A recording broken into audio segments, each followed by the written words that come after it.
पिछड़े वर्गों के लोगों को बाबा साहब डॉक्टर अम्बेडकर के अथक प्रयासों से भारतीय संविधान में आरक्षण व अन्य और जो भी कानूनी अधिकार मिले हैं, तो ये इनका अपना संवैधानिक अधिकार है।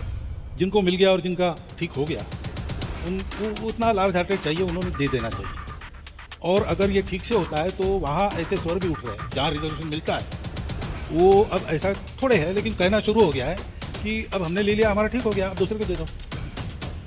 और इनके इस संवैधानिक अधिकार को केंद्र व देश की किसी भी राज्य की सरकार और खासकर बीजेपी एंड कंपनी के लोग तथा इनके आरएसएस संगठन के लोग भी नहीं छीन सकते हैं। जैन जी को बरगलाने के लिए वहां पर पहुंचे थे कि आरक्षण हट जाना चाहिए, जिनको लाभ मिल चुका है उनको छोड़ देना चाहिए। मैं तो ये कहता हूं कि अगर ये इतनी बड़ी समतामूलक शासन के पैरोकार हैं तो नरेंद्र मोदी जब एक बार सरकार का बेनिफिट ले चुके हैं तो दोबारा किसी दलित को दे देना चाहिए था मौका। अगर समतामूलक शासन के इतने बड़े पैरोकार मोहन भागवत हैं तो उनको आरएसएस का अपना सरसंघचालक का पद छोड़ करके किसी SC ST OBC के व्यक्ति को बना देना चाहिए था सरसंघचालक। द्वारा तो SC ST OBC और माइनॉरिटीज के लिए कमीशन का गठन हुआ, किस लिए? इनके हितों के लिए, इनके अधिकारों को प्रोटेक्ट करने के लिए ये कमीशन का गठन हुआ है। पहले ब्यूरोक्रेसी में आरक्षण को खत्म किया जाए, जो ब्यूरोक्रेसी में 80% से ज्यादा, वहां भी 80% से ज्यादा ये लोग बैठे हुए हैं। तो जब जो देश की पूरी व्यवस्था है जिसके उच्चासीन पदों पर ये मोहन भागवत जी के जाति बिरादरी के लोग बैठे हुए हैं, उनकी व्यवस्था के लोग बैठे हुए हैं, जब वहां पे बराबरी का अधिकार आप दोगे उसके बाद मोहन भागवत आप आरक्षण हटाने की बात करना। जब सामाजिक रूप से हमें बराबरी पे लाओगे उसके बाद हम बात करेंगे आरक्षण हटना चाहिए या नहीं हटना चाहिए। उससे पहले खबरदार जो आप लोगों ने आरक्षण के ऊपर अगर उंगली भी उठा के दिखाई, खबरदार जो उंगली ठीक नहीं होगा, आपके नहीं, बिल्कुल ठीक नहीं होगा। केंद्र में वर्तमान जो बीजेपी की सरकार है, तो वर्तमान सरकार ने इन सभी कमीशन को, आयोगों को बिल्कुल ठंडे बस्ते में डाला हुआ है। नमस्कार, क्या हाल चाल है? सब ठीक है? बहुत बढ़िया, बहुत बढ़िया। अपना और अपने को ख्याल रखो और जब टाइम मिले तो वीडियो जरूर देखो। देसी देख, बगैर में देख, बगैर लाग लपेट, बिल्कुल देसी अंदाज में। मैं विपिन बेबाक और मेरे साथ दो लोग, कांग्रेस नेता अरुणेश यादव और पत्रकार शादाब रिजवी। स्वागत है साहब जी, बहुत बहुत शुक्रिया। जय भीम, जय संविधान। जय भीम, नमस्कार, सत श्री अकाल, आदाब। मेरा नाम है शादाब। परिचय तो देखो अब है वो। अब आ जाओ मुद्दा पे। मुद्दा क्या है? आरएसएस प्रमुख मोहन भागवत बालकन को ज्ञान बांट रहे हैं। और ज्ञान कैसे बांट रहे हैं? आरक्षण के ऊपर, कि जिन्हें लाभ मिल चुका है अब उन्हें लाभ को छोड़ देना चाहिए, अब दूसरे को लाभ मिलना चाहिए। अरे बहुत ज्ञानी आदमी है बड़ो। ये हैं आरएसएस प्रमुख मोहन भागवत। बसपा सुप्रीमो बहन मायावती ने ऐसी करारी जवाब दी है कि मेरे ख्याल से कई दिनों तक दवा गोली खानी पड़ेगी। तसल्ली हो गई, तसल्ली है कि ये पूरा आराम कर दियो बहन जी ने। तो सबसे पहले शादाब रिजवी। बिल्कुल, देखिए जिस तरीके से मोहन भागवत का ये बयान आया और बसपा सुप्रीमो बहन मायावती ने बिल्कुल भी समय न गंवाते हुए तुरंत वार कर दिया। और इस तरीके का वार किया है कि मोहन भागवत जैसे तमाम मनुवादी लोग और जो आरएसएस के, चाहे वो संघ के संचालक हो, चाहे वो कोई और हो, जो भी मनुस्मृति के मानने वाले हैं, मनुवादी हैं, वो हमेशा संविधान के विरोधी होते हैं। इस बात को देखते हुए बसपा सुप्रीमो मायावती ने तुरंत ही आवाज़ उठा दी है। और जिस तरीके का उन्होंने बयान दिया है, जैन जी को साधने के लिए गए थे, खुद साथ दिए गए। बसपा सुप्रीमो मायावती ने निशाना साध दिया और उनसे ये पूछा है कि आप ये बात कह रहे हैं कि जिन लोगों ने आरक्षण का लाभ ले लिया अब उनको आरक्षण छोड़ देना चाहिए। क्या आपको नजर नहीं आता कि मनुवादियों ने इस बहुजन समाज पर, इस SC ST OBC पर कितने हजार सालों तक प्रताड़ना की है, कितना इनका उत्पीड़न किया है? आपको ये नजर नहीं आता कि ये समाज कितना दंश झेल रहा था? आपको ये नजर नहीं आता कि ये समाज दलित समाज है, शोषित समाज है? क्यों है? क्योंकि दला गया है इसलिए दलित समाज है, इनका शोषण हुआ है इसलिए शोषित समाज है, ये वंचित समाज है क्योंकि मूलभूत सुविधाओं से भी इनको वंचित रखा गया है। क्या वो दिन भूल गए मोहन भागवत के सामने गले में हांडी टांग दी जाती थी और पीछे झाड़ू बांध दी जाती थी? आज अगर इस समाज को आरक्षण के जरिए, अगर बाबा साहब भीमराव अंबेडकर जो बहुजनों के मसीहा हैं, अगर उनके जरिए आज आरक्षण का लाभ मिलते हुए समाज आगे बढ़ रहा है तो मोहन भागवत को बिल्कुल भी बर्दाश्त नहीं हो रहा है। क्या समाज को आगे बढ़ते हुए देखना नहीं चाहते हैं मोहन भागवत? क्या आज भी मोहन भागवत के दिमाग में वही मनुस्मृति चल रही है और वही मनुवादी विचारधारा चल रही है कि ये बहुजन समाज आज भी गले में हांडी टांग करके घूमता रहे, आज भी अपने पीछे झाड़ू बांध करके घूमता रहे? तो इसलिए मोहन भागवत याद रखना, तुम्हारा ये मंशा, तुम्हारा जो ये मन की बात है, ये कभी पूरी नहीं होगी। बिल्कुल कभी पूरी नहीं होगी। बसपा सुप्रीमो बहन मायावती ने बहुत लंबा चौड़ा जवाब दिया, लेकिन हम तो छोटा सा टुकड़ा मैं आपको बताए दे रहा हूँ। बहन जी ने कही है आरक्षण गरीबी हटाने की योजना नहीं बल्कि सामाजिक बराबरी और आत्मसम्मान की संवैधानिक अधिकार है। SC/ST आरक्षण में क्रीमी लेयर लागू करने को विरोध सबसे बड़ा मुद्दा है। तर्क है कि आर्थिक रूप से आगे बढ़ने के बाद भी जातिगत भेदभाव समाप्त नहीं है। देखिए, सबसे पहले तो मैं क्रीमी लेयर का विरोध करता हूँ। जैसा कि बहन जी ने कहा है कि आरक्षण कोई गरीबी उन्मूलन कार्यक्रम नहीं है। जब तक सामाजिक स्तर पर इस देश का दलित और पिछड़ा बराबरी के पायदान पर नहीं आएगा, इस देश में आरक्षण रहेगा। देखिए, पिछले 9 साल से एक बहुत गंभीर मुद्दा चल रहा है। पिछड़ी जाति का जो आरक्षण, जो क्रीमी लेयर है, 9 साल से रिव्यू नहीं हुई है और महंगाई तब से कितनी बढ़ गई। 8 लाख रुपए 2017 में केंद्र सरकार द्वारा उसकी प्रस्तावित की गई थी और उसको अनुचित है। क्रीमी लेयर ही खुद अनुचित है। क्रीमी लेयर एक बात कह रहा हूँ कि वो 2022 में रिव्यू होनी थी और 22 के बाद अब देखो आप 26 आ गया। तो एक तो बात ये हो गई कि ये जो क्रीमी लेयर है कतई अनुचित है। अब हम बात आ जाते हैं आरक्षण छोड़ने पर। तो जो लोग इस तरह के कटाक्ष कर रहे हैं, तो मेरा सीधा सीधा उन्हीं से सवाल है। आरएसएस से मैं सीधा सवाल करता हूं कि आरएसएस में जो संघ प्रमुख बनता है वो आजीवन क्यों बनता है? क्या ये एक तरह का आरक्षण नहीं है कि जब तक वो मर नहीं जाएगा वो संघ प्रमुख रहेगा?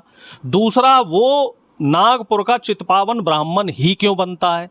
इस देश का दलित, आदिवासी, पिछड़ा क्या या महिला सर संचालक क्यों नहीं बन सकते? इस देश के अंतिम पायदान पे बैठा व्यक्ति वो सर संचालक क्यों नहीं बन सकता? आरएसएस के जो बड़े मुख्य पद हैं उन पे सिर्फ चितपावन ब्राह्मण ही क्यों हैं?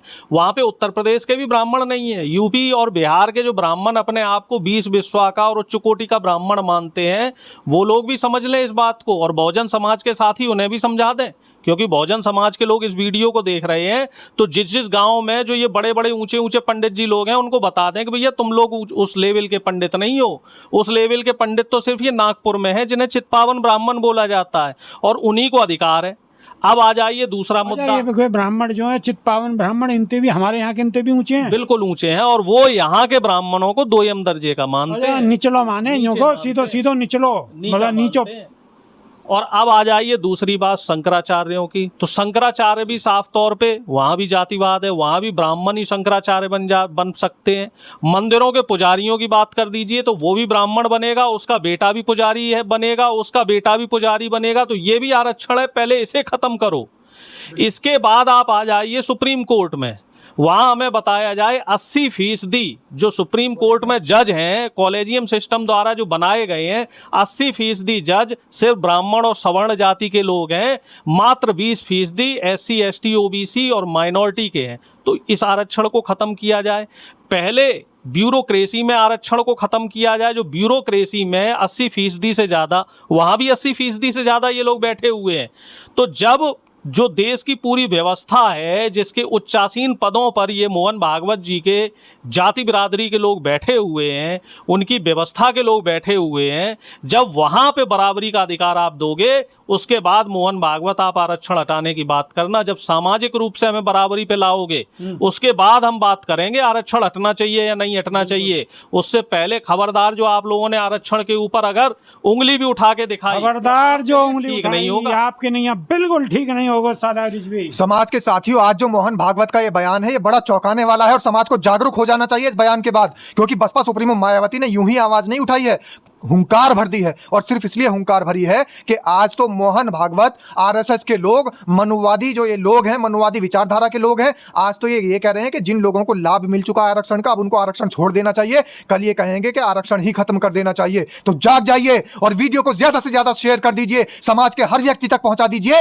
ताकि हर व्यक्ति जागरूक हो जाए, ताकि इनके षड्यंत्र का भांडाफोड़ हो जाए और इनके प्रलोभन में, इनकी बातों में कोई ना आ जाए। ये तो जैन जी को बरगलाने के लिए वहां पर पहुंचे थे कि आरक्षण हट जाना चाहिए, जिनको लाभ मिल चुका है उनको छोड़ देना चाहिए। मैं तो ये कहता हूं कि अगर ये इतनी बड़ी समतामूलक शासन के पैरोकार हैं, तो नरेंद्र मोदी जब एक बार सरकार का बेनिफिट ले चुके हैं, तो दोबारा किसी दलित को दे देना चाहिए था मौका। अगर समतामूलक शासन के इतने बड़े पैरोकार मोहन भागवत हैं, तो उनको आरएसएस का अपना सरसंघचालक का पद छोड़ करके किसी SC ST OBC के व्यक्ति को बना देना चाहिए था सरसंघचालक। और अगर इतने बड़े पैरोकार हैं और अगर ये चाहते हैं कि जिनको लाभ मिल चुका वो अब किनारे हो जाए, दूसरे व्यक्ति को आगे आने दिया जाए, तो भाई इस देश के प्रधानमंत्री को तत्काल प्रभाव से इस्तीफा दे देना चाहिए और और दलित प्रधानमंत्री बन जाना चाहिए, क्योंकि देश आजाद होने के बाद से लेकर के 14 प्रधानमंत्री इस देश को मिले हैं, 15वें प्रधानमंत्री नरेंद्र मोदी हैं, कोई दलित प्रधानमंत्री इस देश को नहीं मिला।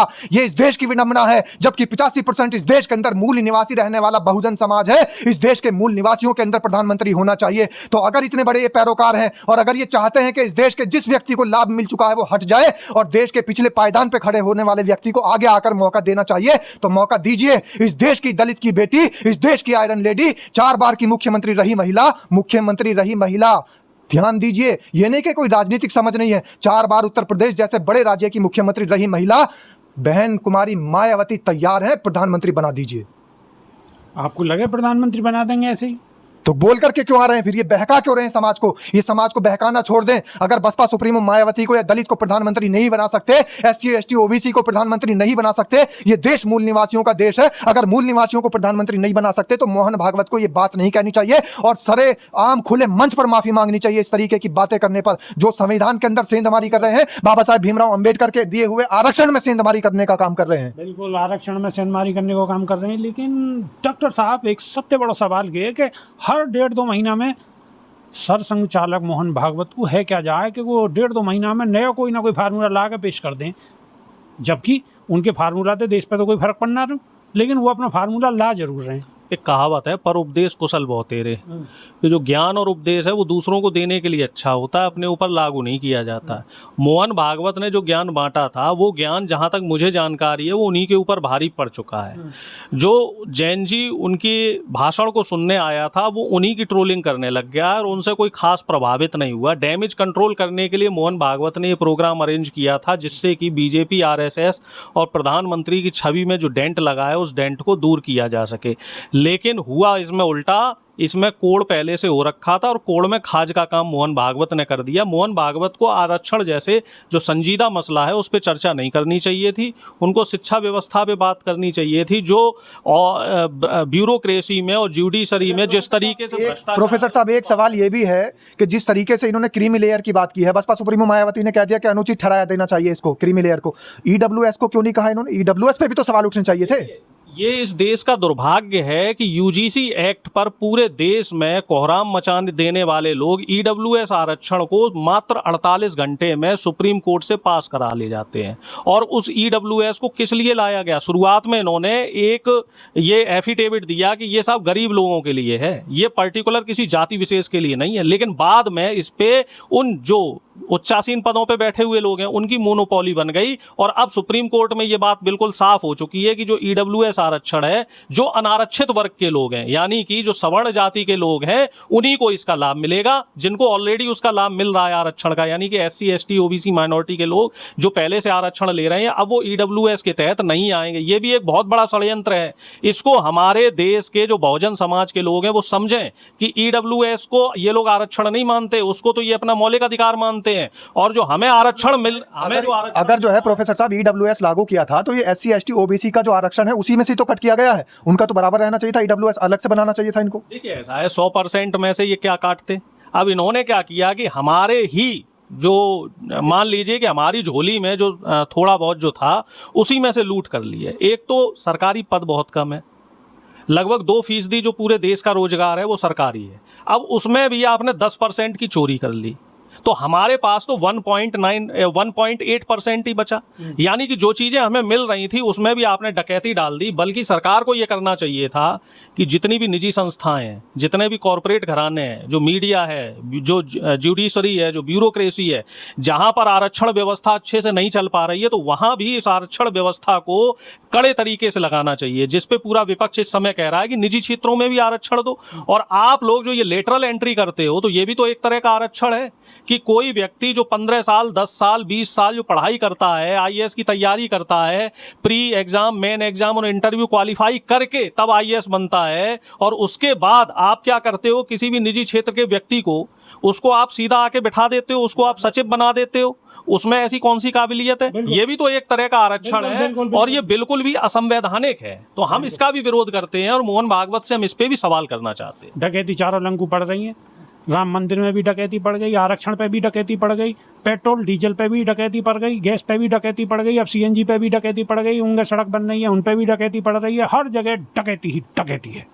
सबसे बड़ी बात यह है कि सवाल किसने उठाया है। हमारे देश के अंदर आरक्षण पर जैसी सेंधमारी हुई, हमारे देश के संविधान को जैसी तार-तार करने की कोशिश हुई, तो बसपा सुप्रीमो मायावती ने सबसे पहले आगे आकर के बता दिया है कि इस देश के SC ST OBC का अगर कोई भी हितैषी है तो वो कौन है। और सबसे पहले सवाल उठा करके, आवाज उठा करके दिखा दिया है कि आप समझ जाइए, आपके बीच में जो अक्खू, युग्गू, चंदू ये सब घूम रहे हैं, ये सब फर्जी ड्रामेबाज हैं। और अगर कहीं भी अक्खू, चंदू और युग्गू, चंदू समझ नहीं आई। चंदू मतलब चंदू लोग समझ गए हैं, अक्खू लोग समझ गए हैं, युग्गू लोग समझ गए हैं, समझने वाले समझ गए हैं, और जो नहीं समझे उन्हें समझा देंगे, डमरू बजाइए, समझा देंगे, उन्हें समझा देंगे। डमरू बजाने की कोई जरूरत ना है, डमरू तो बजा रहे हैं, बजाते रहेंगे, उन्हें बजाने दो, उनको काम है, लेकिन हम समझा देंगे चंदू कौन है।